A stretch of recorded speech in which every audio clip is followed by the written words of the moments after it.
So, may panibago po tayong video. Medyo importante to, no? At napapanahon po. So, ito po ay about monetization of live credits, no? So, dito ipapakita ko kung paano natin kukunin yung computation para sa monetization po ng mga live credits po ng barangay officials.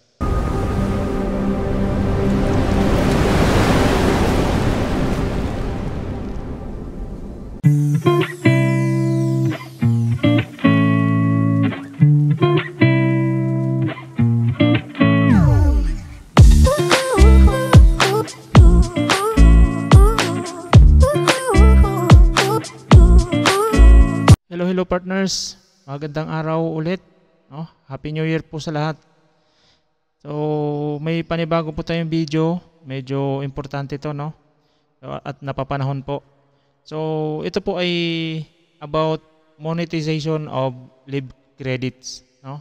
So, dito ipapakita ko kung paano natin kukunin yung computation para sa monetization po ng mga live credits po ng barangay officials. So, take note po, para lang po ito sa mga barangay officials. So, let's go. So, dito may mga na-take note po akong ilang bagay na mga importante. Maidagdag ko lang po. So, dito po pag-usapan natin live benefits of barangay officials. No? So, unang-una, ano po bang purpose? So, pursuant to Section 81 of Republic Act 7160, the Local Government Code of 1991. So paki-comment na lang po kung meron pa pong merong bago or may updated na revision ng about dito po sa ating topic na to, no? So as far as sa alam ko po sa ngayon, ito po, no? So Local Government Code of 1991, the following rules and regulations are hereby promulgated and institutionalized the live privileges of barangay officials, including cumulations and commutations thereof. So, sino po yung mga kasama sa rito, sa coverage, no? So, ito po ay entitled sa mga punong barangay, sangguniang barangay members, barangay kagawad, mga sangguniang kabataan chair, as ex officio member of the sangguniang barangay, barangay treasurer, barangay secretary, at kung I'm sure kasama din po dito yung mga barangay administrative aid, no? So kasama po kasi sa ngayon ang ating mga barangay administrative aid. So dito, pag-usapan po natin yung cumulation and commutation. So pag sinabi po kasi natin cumulation, ito po yung iniipon po natin yung ating mga live credits, no?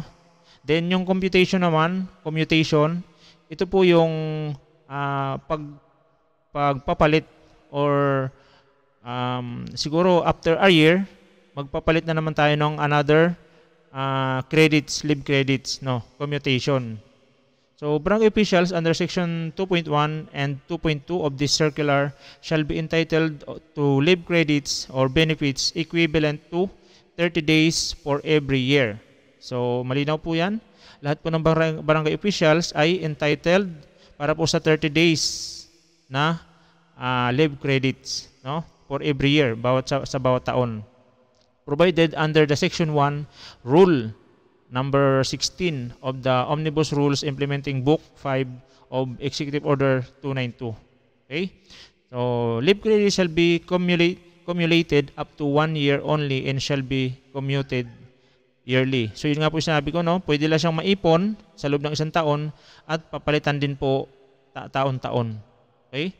So the accumulation of live credits of the punong barangay and the barangay kagawad shall be based on their actual attendance regular sessions of the sangguniang barangay. So ibabase po sa mga barangay, sa punong barangay at sa mga barangay kagawad, ibabase po yung kanilang actual attendance based on the regular sessions, no? So mamaya malalaman po natin yan. For this purpose, the minimum number of regular sessions for the sangguniang barangay shall be 2 times a month.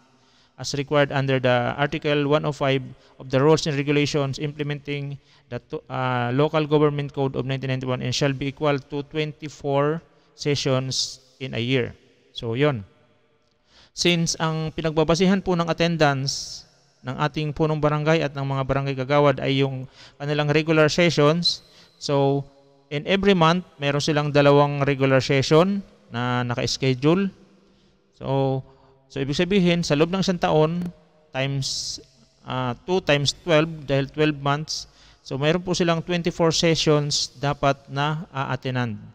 So, once na meron silang isang session na hindi na-attend, understood, and yun po ay absent po sila para sa isang session. Okay? So, malinaw po tayo dyan. Then, attendance of the punong barangay and the barangay kagawad in 24 regular session a year shall earn 30 days leave credits. So, yun, malinaw din po. So, ibig sabihin, once ang isang barangay kagawad at ang punong barangay ay naka-attend ng complete 24 sessions sa buong isang taon, sila po ay magkakaroon po sila ng 30 days leave credits. So, yun po ang ibig sabihin. Attendance in a special session shall not earn leave credits and shall not be used to offset absences incurred during regular sessions. Absences during regular sessions in a given a year shall be deducted from the annual leave credit or benefits. So, once na nagkakaroon po ng mga special sessions, no? Ang sabi po dito, hindi po siya pwedeng makredit. Halimbawa, nagkaroon po kayo ng absent once or twice. Then nag-attend po kayo sa isang special session. Hindi po siya makikredit para mawala po yung inyong absent or hindi po siya ma-offset, no? So ibig sabihin, once na may absent po kayo, automatic absent na po talaga siya, whether or not nag-attend pa kayo ng mga special session. So dapat po hindi po siya makredit doon sa attendance nyo kung meron na po kayong absent, no? So the accumulation and commutation of leave credits of the barangay secretary and the barangay treasurer shall be based on 40 hours for a week and subject to applicable civil service rules and regulations. So dito naman po, para po sa ating mga barangay secretary, barangay treasurer, and other appointed, no? Sila po ay naka-base, ang kanilang attendance naka-base po doon sa 40 hours per week. So kung 40 hours per week, ibig sabihin po niyan 5 days from for example, from Monday to Friday, 8 hours a day. So kung meron silang 5 days times 8, kaya pumapatak siya na 40 hours for a week para sa isang linggo. So ibig sabihin, in a day, dapat pala meron silang 8 hours na working hour, no? So, yun. Malinaw naman po yan na nandyan sa guidelines. Okay? Then, sa computations, dito po natin malalaman, no? Computations of the money value of leave credit shall be based on the monthly honorarium actually received by the incumbent barangay official for a particular year, subject to limitation on rates on honorarium as provided under Section 3.1 and 3.2 of LBC number 63, series of 1996, and pertinent Department of Budget and Management issuances. So dito po, ang sinasabi po dito, i-base po yung money value, no, nung leave credits based on the monthly honorarium actually received by the incumbent barangay. Kung magkano po yung nare-receive niya on that actual year, no? So yun po yung makukuha niyang money value. So kung magkano po yung honorarium niya sa panahon na yon or sa year na yon. Okay? So, in determining the leave credit earned by punong barangay and barangay kagawad every regular session attended, the 30 days leave credits under Section 3.1 hereof shall be divided by the 24 required number of regular sessions in a year provided under Section 3.3 hereof. The computation shall be as follows. So, ganito po. Since ang ating sessions ay 24 lang, no? 24 po, ito po ay para sa barangay kagawad at sa punong barangay. Since sila po ay meron na pong 24 sessions, yet ang kanila pong leave credits ay 30 days, so ang gagawin po natin dyan ay i-divide po yung 24 session doon sa 30 days. So 30 days divided by 24 sessions. So ang ibig sabihin, bawat isang session, nagkakahalaga po siya ng 1.25 leave credits. So ano pong ibig sabihin nun? Once na nag-absent ka halimbawa ng isang session, babawasan ka ng 1.5 leave credits. Nag-absent ka ng 2 session, ang mababawas sa'yo ay 2.5, 1.25 sa isang session, no? 1.25. Then sa 2 session na absent mo is 2.5. So, basta ang bawat session na magiging absent mo ay babawasan po kayo ng 1.25 days of leave credits. Okay? So, the money value of the annual leave credits as of barangay officials shall be computed as follows. So, ganito po pagko-compute ng ating leave credits, yung money value na mismo, yung pera, no? So, annual leave benefits or ALB, so, is equal to leave credits earned, kung ilan po yung leave credits natin. For example, wala tayong absent, no? 30, i-multiply po natin sa, kung magkano po yung ating honorarium, monthly honorarium, divided by 20.9166666666. No, tuloy-tuloy po yan. Or 20.916667. Okay?